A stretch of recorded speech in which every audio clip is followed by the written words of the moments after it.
students, welcome to I exam भी. This is Sonal Saklani. So DSSB horticulture के लिए हम एक सीरीज चला रहे हैं जिसमें शॉर्ट में हम आपके लिए लेके आते हैं एक छोटे से कॉन्सेप्ट्स और उसको जल्दी से फटाफट से बता देते हैं, है ना. तो इसी में आज हम डिस्कस करने वाले हैं ग्रेप्स. इससे पहले हमने और भी जो फ्रूट क्रॉप्स हैं वो भी डिस्कस करी है. अगर आपने अभी तक चेक नहीं करा है तो चैनल पे जाके उसे ज़रूर आप चेक कीजिएगा, ठीक है. तो ग्रेप्स आज पढ़ने वाले हैं. सबसे पहले स्टार्ट करेंगे विद द जनरल इंट्रोडक्शन की क्या होते हैं ग्रेप्स का साइंटिफिक नेम क्या होता है, ठीक है. So grapes scientific name is Vitis vinifera और यहीं से आप उसको इसका जो फैमिली है वो भी याद कर सकते हैं. फैमिली क्या है? विटेसी, ठीक है. विटिस से ही विटेसी. क्रोमोसोम नंबर यहाँ पर क्या है? 2n, यानी कि जो डिप्लॉयड नंबर है वही 38 है, ठीक है.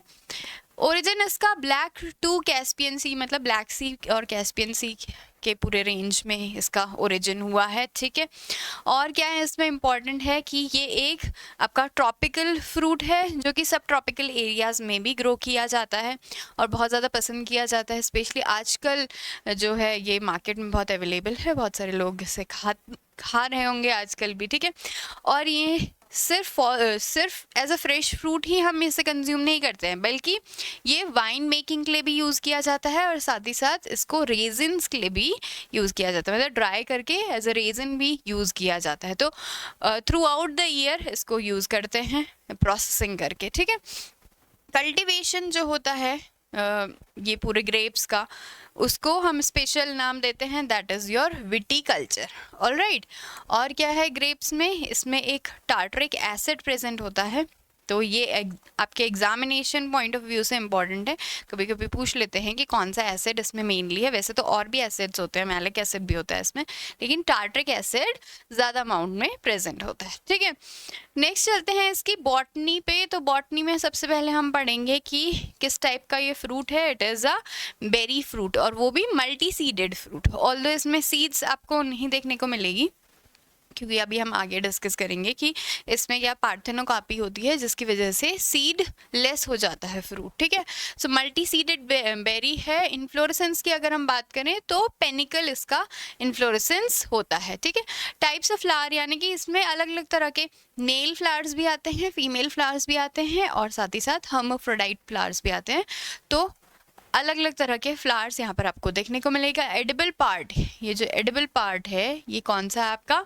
पेरिकार्प और प्लेसेंटा, दोनों ही हम इसमें खाते हैं. सीड आपको बहुत ही रिड्यूस्ड फॉर्म में यहाँ पर दिखाई देता है. कभी आप ग्रेप्स अगर खाएंगे तो उसमें बीच में आपको थोड़ा सा एक पिगमेंटेशन टाइप का आप बोल सकते हो या फिर एक कुछ आपको सीड जैसा दिखेगा, लेकिन वो सीड पूरी तरह से बनता नहीं है. क्यों नहीं बनता है वो अभी हम देखेंगे. ये क्या होता है इसमें? Stenospermocarpy. Stenospermocarpy is a type of parthenocarpy, ठीक है. पार्थेनोकार्पी आपकी अलग अलग तरह की होती है. वेजिटेटिव पार्थेनोकार्पी होती है, स्टिमुलेटिव पार्थेनोकार्पी होती है और तीसरी आपकी स्टीनोस्पर्मोकार्पी होती है. इसमें फर्टिलाइजेशन होता है, मेल फीमेल गैमीट फर्टिलाइज करते हैं, सीड भी बनाते हैं. सॉरी सीड नहीं, ओव्यूल एम्ब्रियो जो है वो बनता है, ठीक है. लेकिन एम्ब्रियो क्या करता है? आगे जाके अबॉर्शन हो जाता है एम्ब्रियो का, तो ये पूरी तरह से सीड नहीं बना पाता, ठीक है. और इसी वजह से आपको यहाँ पर सीडलेसनेस देखने को मिलेगी, ठीक है. सो पार्थेनोकार्पी किस टाइप की है? स्टीनोस्पर्मोकार्पी. अब ग्रेप्स में आपने देखा होगा कि एक अलग तरह से आपको एक फ्लेवर इसमें देखने को मिलता है, फील होता है. वो किस वजह से होता है? एक chemical that is known as methyl anthranilate, इसमें केमिकल प्रेजेंट होता है जिसकी वजह से इसमें मस्कट जैसा फ्लेवर मिलता है, ठीक है. प्रोपगेशन की अगर हम बात करें तो कमर्शियली इसको हार्डवुड स्टेम कटिंग से प्रोपगेट किया जाता है और ये क्वेश्चन आपका नाबार्ड में आया था, ठीक है. सो इसलिए इम्पॉर्टेंट है, अलग अलग एग्जामिनेशन में आ सकता है. हार्डवुड स्टेम कटिंग हम यहाँ पर यूज़ करते हैं और स्टेम कटिंग जब हम कट कर लेते हैं उसके बाद वहाँ पर क्या लगाते हैं? रूटिंग के लिए IBA का यूज़ किया जाता है, ठीक है. कब करेंगे? प्लांटिंग टाइम इसका मेजरली आपका अक्टूबर होता है, ठीक है. ग्राफ्टिंग से अगर हम करेंगे, देखिए एक तो हार्डवुड कटिंग से कमर्शियली करते ही हैं, उसके अलावा ग्राफ्टिंग से भी की जाती है जब हमें रूट स्टॉक और अलग अलग जो वैरायटी है ना उनको कंबाइन करके अगर हमें एक प्लांट बनाना है तो वहाँ पर हम वेज ग्राफ्टिंग का यूज़ करते हैं, ठीक है. और वेज ग्राफ्टिंग के लिए जो अलग अलग हमारे तरह के रूट स्टॉक है, ये भी आपके लिए इम्पॉर्टेंट है क्योंकि अभी डॉगरिज वाला जो क्वेश्चन था ये आपके IBPS AFO में पूछा गया था, ठीक है। सो डॉगरिज इसका एक one of the major root stock होता है which is resistant to nematode, और साथ ही साथ ये एक्सट्रीमली विगरस होता है, ठीक है। तो ये विग्रोसिटी जो भी हमारा नया प्लांट बनेगा उसमें इंड्यूस करेगा, ठीक है। देन सोलनस 1616 ये भी सेलाइन टॉलरेंट रूट स्टॉक है, और Salt Creek resistant to nematode, ये भी आपका इंपॉर्टेंट रूट स्टॉक है। वेराइटीज़ की अगर हम बात करें तो बहुत सारी इसमें वेराइटीज़ होती हैं, कुछ इंपॉर्टेंट हम यहाँ पर बात कर लेते हैं। Thompson seedless one of the most important leading commercial variety, बहुत ज़्यादा इंडिया में अराउंड 60% आपका यही कल्टिवेशन इसका होता है, ठीक है। Thompson seedless. Then you have Bangalore blue जो कि जूस और वाइन बनाने के लिए ज़्यादा सूटेबल है, वैसे तो और भी बहुत सारी वेराइटीज़ हैं जो जूस और वाइन बनाने के लिए सूटेबल है, this is one of them. Then you have beauty seedless, ये जूस बनाने के लिए इंपॉर्टेंट है। रेजिन्स के लिए ब्लैक कोरियंथ को हम प्रेफर करते हैं, ठीक है। पूजा सीडलेस है कैनिंग पर्पस के लिए। जब हमारे इसके अलावा कुछ कुछ आपके हाइब्रिड्स भी हैं। हाइब्रिड्स कौन कौन से यहाँ पर अर्का कंचन है जो कि अनाबे शाही और क्वीन वाइनयार्ड के क्रॉस से बना हुआ है। देन वी हैव अर्का श्याम जो बेंगलोर ब्लू और ब्लैक चंपा के क्रॉस से बना है।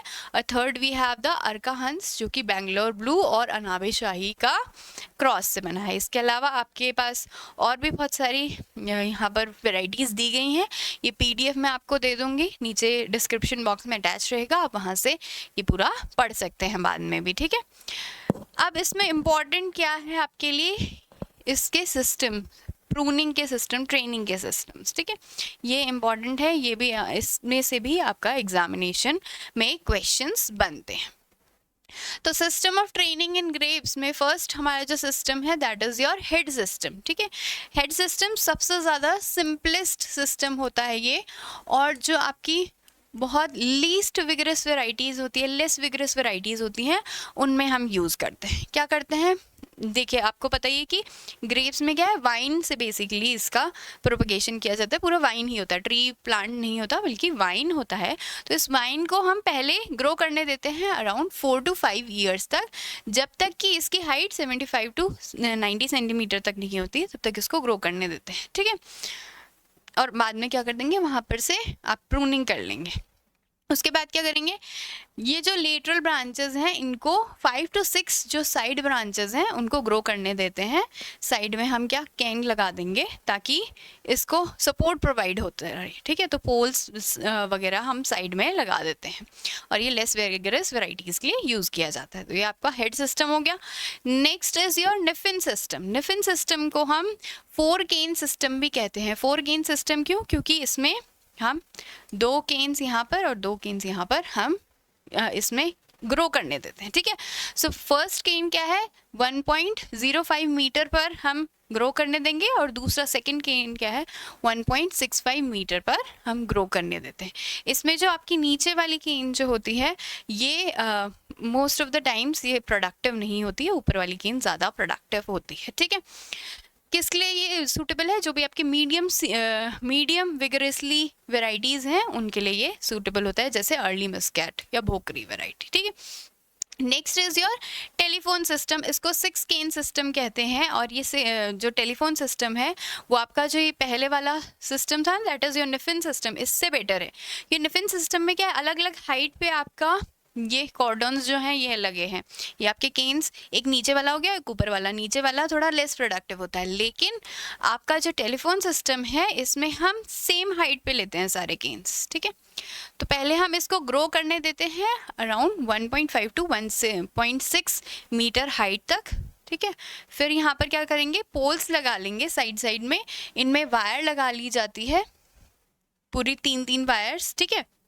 फिर क्या करते हैं, इसकी जो ब्रांचेस हैं इनको ग्रो करने दिया जाता है। केन्स जो हैं इनको they are allowed to grow इनके ऊपर, वायर्स के ऊपर उनको फैलने देते हैं, ठीक है।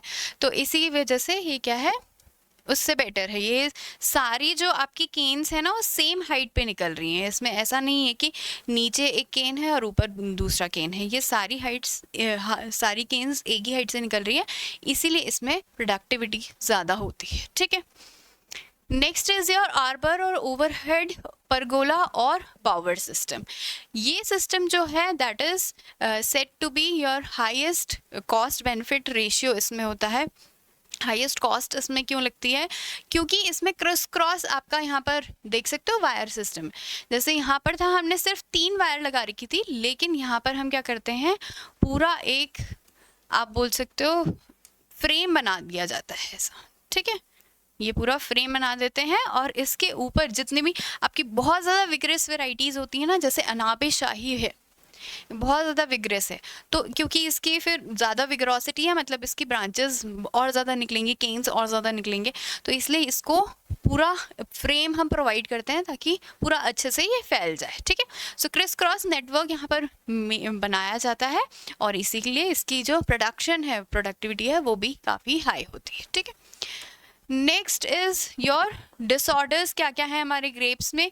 मेनली आपके 3-4 डिसऑर्डर्स ही हैं। एक तो बहुत ही इंपॉर्टेंट आपका हैन एंड चिकन डिसऑर्डर, जिसमें कुछ आपके जो ग्रेप्स हैं वो बड़े रहते हैं और कुछ छोटे रह जाते हैं। किस वजह से होता है ये? बोरॉन की डेफिशिएंसी की वजह से, ठीक है। Next is your pink berry.